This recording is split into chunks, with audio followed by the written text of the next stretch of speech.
we didn't fail. We didn't play. The Buccaneers did. But we're the ones that get it. That's fine. I understand. But I can't wait to give it to the Saints the next time they lose to the Falcons when they shouldn't. Yeah, I know. Well, it's the psyche of an NFL football player. Well, I don't understand the players tweeting at the show and doing all that. For one, like, you weren't watching the pregame show. You were getting ready for a game. So you don't really know we picked them, okay? I mean, you just found out afterwards. And I understand players are going to use motivation, whatever, but this is not a motivational tactic. And I'm with you. I'm sick of it. And it's like, I thought about last night. Hey, a few weeks ago, the Denver Broncos did it to me with the New England Patriots. All day yesterday, all I thought about was I should send a tweet out to Denver as Matt Ryan's going up the field for the 7th time today. But I didn't. But either way, how dare we say the Bucs were going to win? I mean, the Saints, they've gone to overtime with the Bears and tried their best to lose it. They weren't that impressive against the Carolina Panthers the week before that. They went to overtime against the Chargers.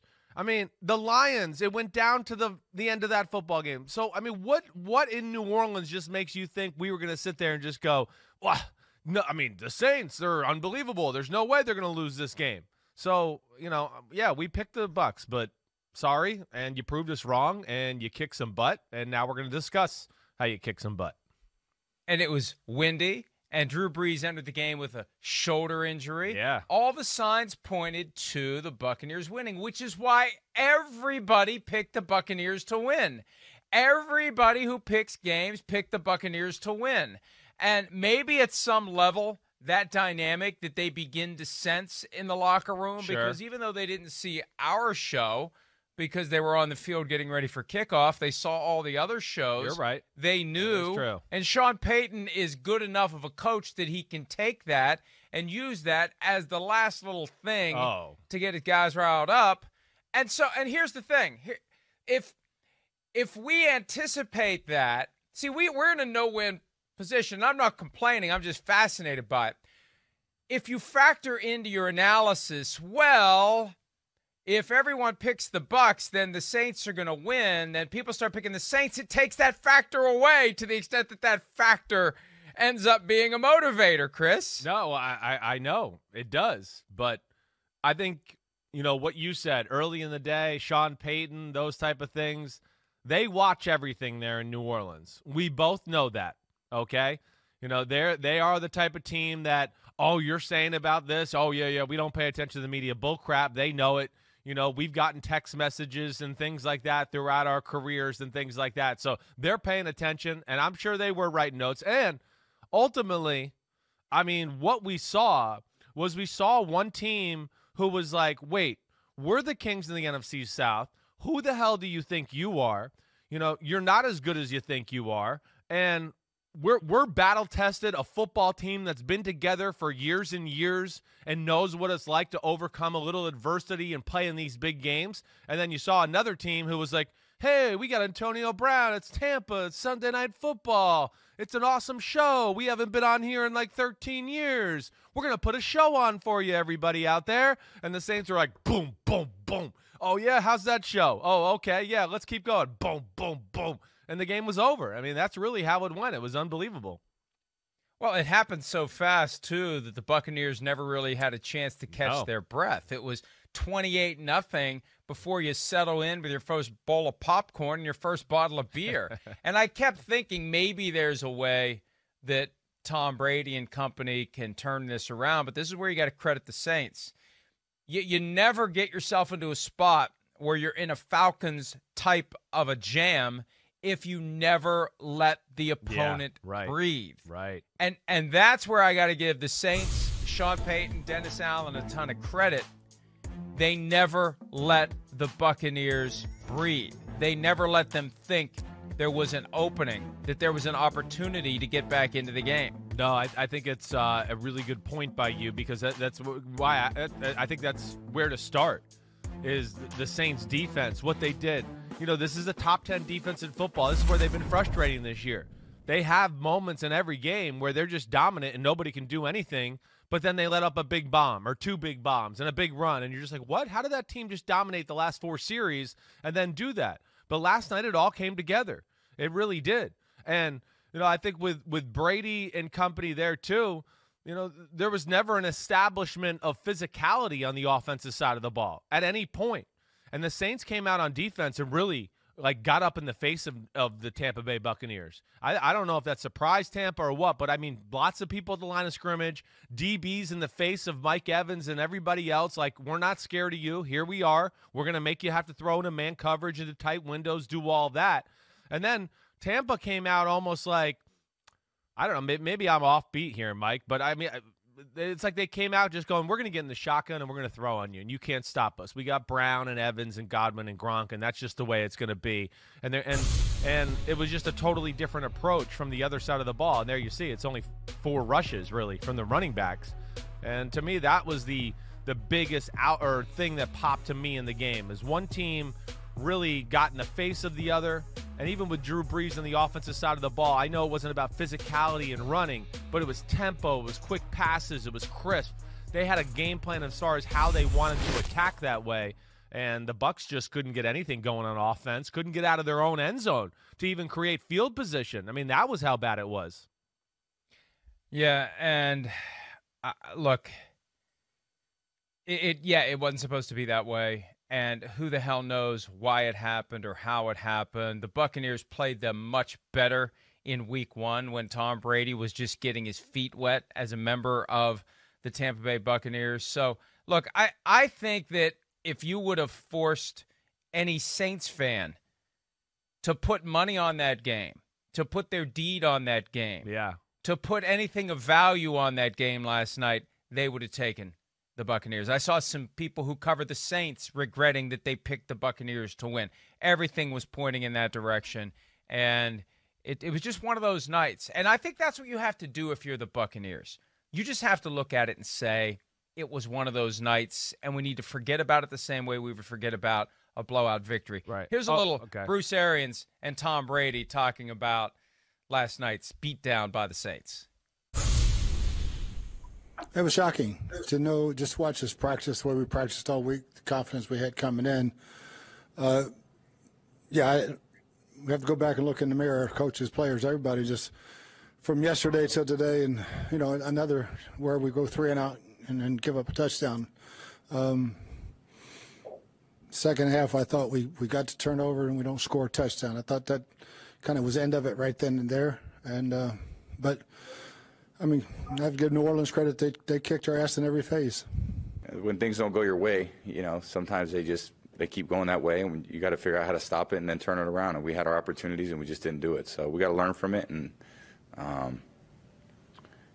hopefully we can learn from it and be better next week. So it's not about predicting the future. I'm not here to say this is what we're going to do based on losing a game. We're going to get back to work and try to do a lot better next week. Yeah, and they've got the Carolina Panthers up next, and the Panthers look pretty damn good on Sunday against the Kansas City Chiefs, and it's not going to be easy for the Bucs the rest of the way. You start looking down the line, they have the Chiefs coming up. They've got the Rams. They've got a Vikings team that's won a couple in a row. They still play the Falcons twice, and the Falcons are getting hot. So the Buccaneers have to forget about this, but they also have to figure out what went wrong. They have to prevent it from happening again. I see you down there, Bingo Square. Look, it's relevant to look at the schedule. Everybody's looking ahead at the schedule. Is everybody getting a bingo sign? No. On the networks of NBC show, when they talk about the schedule? Shut up. Rico did it last night, and I wanted to see bingo on the screen. But anyway, it's not going to be any easier for the Buccaneers. And it's amazing how quickly one day, how one 90-minute slice of a day changes your entire perception of two teams, Chris. Well, yes, it does. But, I mean, this is where I think we got to keep it a little bit into the big picture here. Just with the Tampa Bay Buccaneers, this is where it's a little concerning for as far as the way the loss went last night and how physically dominant the Saints were and how good Drew Brees and the offense moved the ball in the Tampa Bay Buccaneers defense. It's the second week in a row we've seen the Buccaneers lose the physical battle. That's where it's like a little concerning to me. The Giants pushed the Buccaneers around 2 weeks ago. That was one of the things that I looked at the Bucs to go, they got a standard here. They win the battle up front against just about anybody. But on defense, they're showing that Vita Vea, him being hurt, is a big deal. Their pass rush, their run defense, certainly not as good. And, you know, I last week, of course, with the Giants and everything they did and pressure and Brady and all of that, that's where it's a little bit like, okay, Tampa, you know, what's the deal here, really? And I am interested to see, like, this is going to be interesting to see because it's a young team as far as how close they are together, how long they've played together. Here we got a little adversity.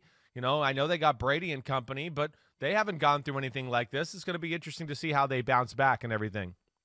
You know, there's an alternate universe where Jason Pierre-Paul manages to catch a pass that was thrown right to him by Drew Brees when it was scoreless and takes off the other way, and Brees can't catch him, and it's 7-0 Buccaneers, and the game plays out from there. And it just shows you how, and it usually is 2 or 3 of those per game where it can go either way. But that one, right out of the gates, who knows? Maybe the final score would have been 38-10 instead of 38-3.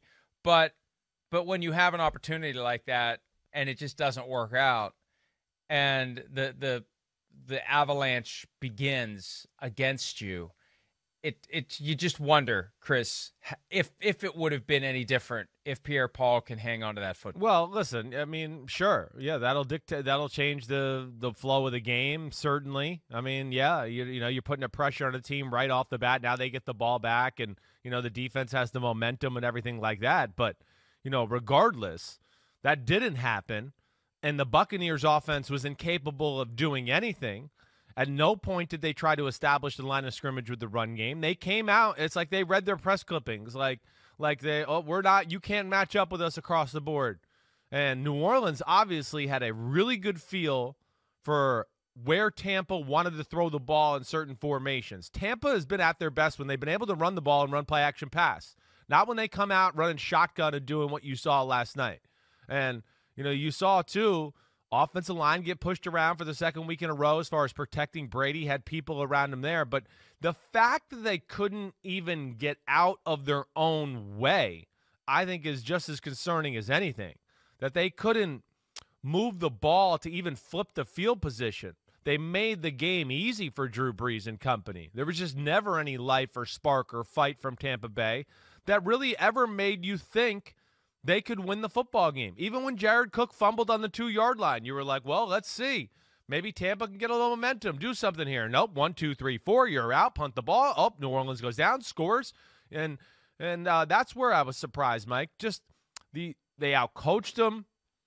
Tampa, who's been physical and in-your-face type of football team all year, too. I don't know if Michael Thomas being back, but they played zone coverage and seemed to be like, whoa, we're scared of you guys. And I think in a lot of ways that plays into the hands of Drew Brees because it's zone coverage. And then all of a sudden, Sean's like, hey, Drew, go to the short passes. Go to the short passes. Here we go. And it's ding, doom, doom, doom, doom. And all of a sudden he's surgical and they're unstoppable. And Drew got in a nice rhythm last night and played really well. You know, I don't know that we've seen it enough for it to be a trend. No, but it could be coming. Tom Brady's had 3 primetime games this year with the Buccaneers, and they have not been good in any of them. I don't know if it's just Tom's getting a little older and by nighttime he's tired, but they lose to the Bears. They barely beat the Giants last Monday night. Right. And then last night's debacle. Brady, 3 interceptions, a 40.4 passer rating. Drew Brees, 4 touchdown passes, no picks. And Brees is now 5-2 all-time against Tom Brady. And after the game, when Michelle Tafoya was interviewing Drew Brees, Emmanuel Sanders came over and was yelling, the real GOAT. Here's the real GOAT. And look, I know Brady's got the rings, but Drew Brees has the numbers.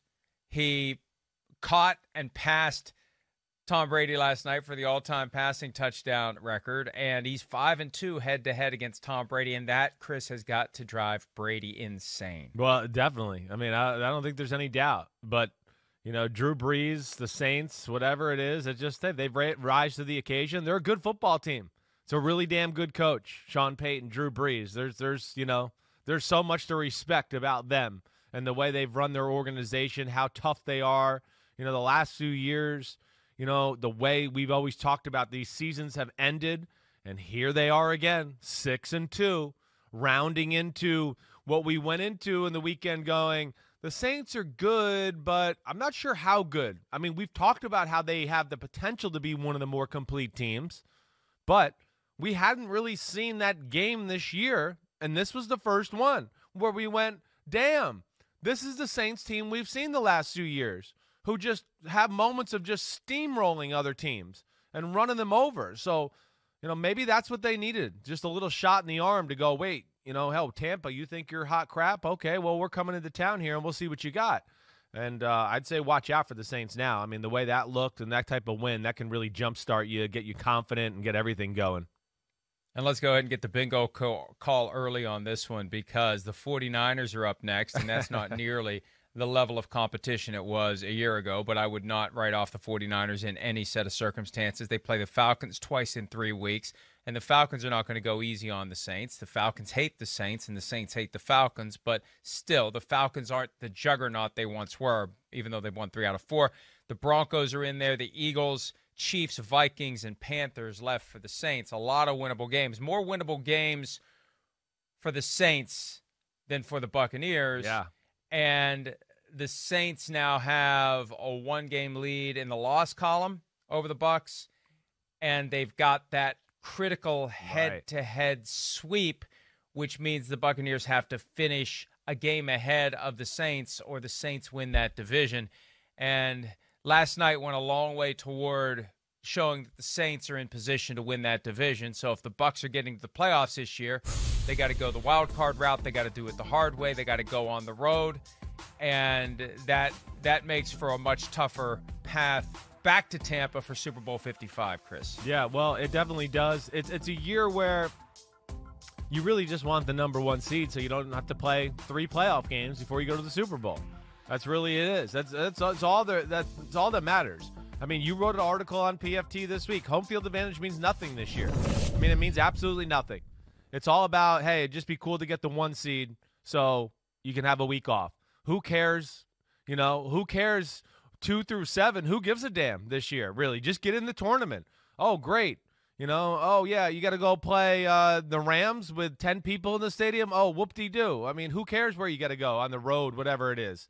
It's all about that number 1 seed this year, and they're positioning themselves, especially with the way the Seahawks looked yesterday, again, to where you go, all right, here you go.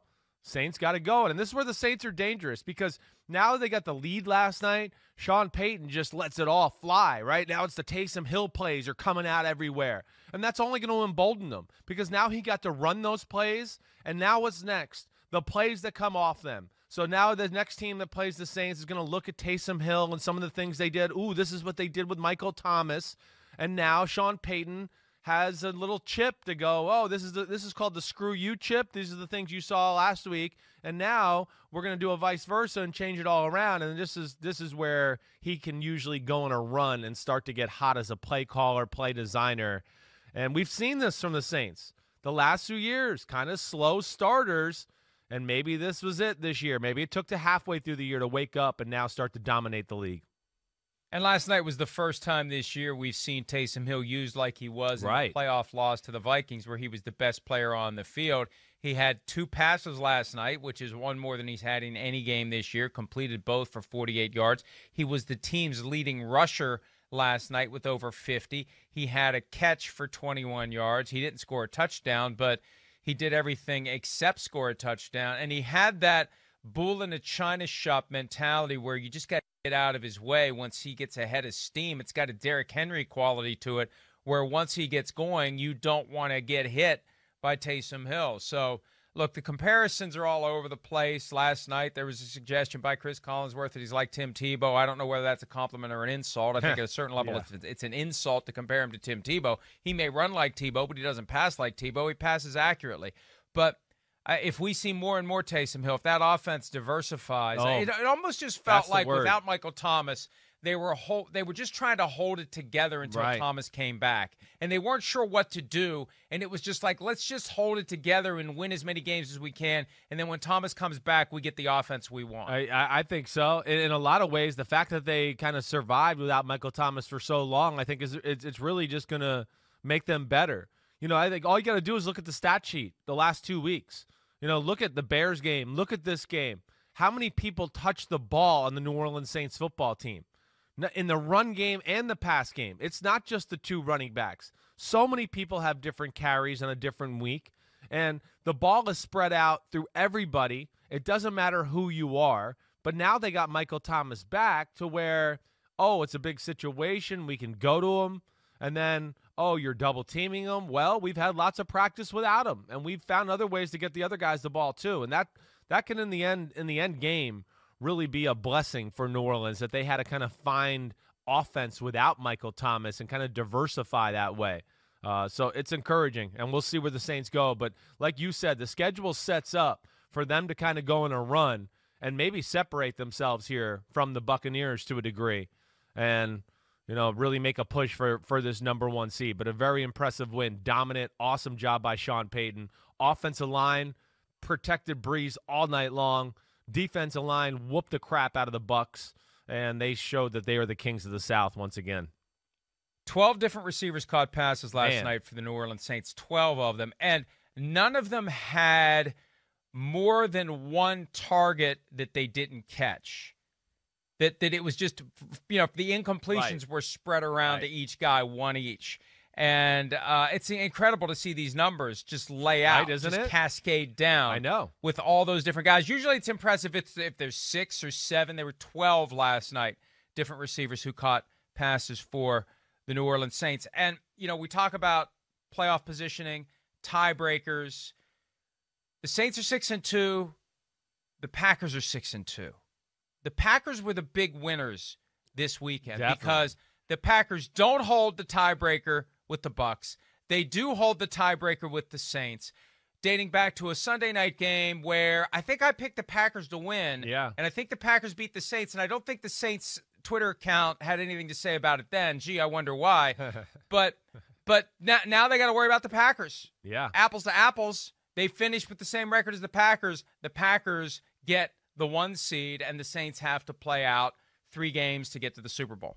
Yeah, it's going to be interesting to watch there. And the Packers are one of those teams, again, I know they looked good the other night against that 49ers football team who was decimated, all-time decimated, as we said. But they're a team we've looked at and said there are some flaws on their football team, to where them getting the number 1 seed and having to play one less game just shakes it out to where, there's one less team that they have to deal with that has a flaw or anything like that. So that will come or prove to probably be a big game. But there's so much football left to be played. The Packers still got to play the Bears twice. I know they got the Tennessee Titans on the schedule. So we'll see where this goes. But, let's see if the Saints can really capitalize on this and do what we think they might be capable of doing here, which is kind of round themselves into the best, most complete team in the NFC. We knew they had the potential. We hadn't seen that yet. Defense has always had a few moments. Offense has had a few moments, and that's why we picked the Bucs last night. Drew Brees tried to throw interceptions to lose the game last week against the Bears. The Bears can't make big plays on offense against anybody, and they were making big plays against the Saints. So those are the reasons we were concerned and why we picked the Bucs. But they fixed those. Good for them, and I'm excited to see what they do with this win. The Tampa Bay Buccaneers debuted Antonio Brown last night. I was told before the game that the target for his total snaps on offense was somewhere between 29, 25. He ended up with 39 snaps, 78% participation in the team's offense, 3 catches for 31 yards on 5 targets. There was one where he kind of quit on the route accidentally and it was picked off. Right. But he did one of his catches was impressive because it was a laser from Brady, and he caught the back of the ball. And I know those gloves help, but they don't help to the point where you're going to snatch a laser out of the air, and that's what he did. So he showed flashes. Look, when a game like that goes sideways, no one's going to stand out for the Buccaneers. No, that's right. You're right. It's hard to get in a rhythm as an offense. Their game plan was taken away. They had to play a game that they did not want to play. But I'm still amazed with how he looked, definitely. And you talked about, hey, that's a new guy and a new offense. He wasn't sure of the read. Sometimes with those type of plays, it's like, hey, if the DB's close to you and press on you, you run the go route. If he's playing off of you a little, we want you to stop and hook it up. and it kind of got an in-between look. And that's, again, that's part of when you talk about chemistry between a quarterback and a receiver, nuances of an offense. They'll learn. They'll figure that out, certainly. But, man, for a guy who hasn't played in forever, he still looked pretty damn good to me. I mean, still can run. Was open deep one time with Brady, kind of underthrew him. They had the 4th down where Brady tried to throw to Gronk down the middle, remember, and just missed it on the long the fourth and short throw. Man, Antonio Brown was wide open next to him. So good signs, and we'll see if they can learn how to kind of infuse him in the offense more and more.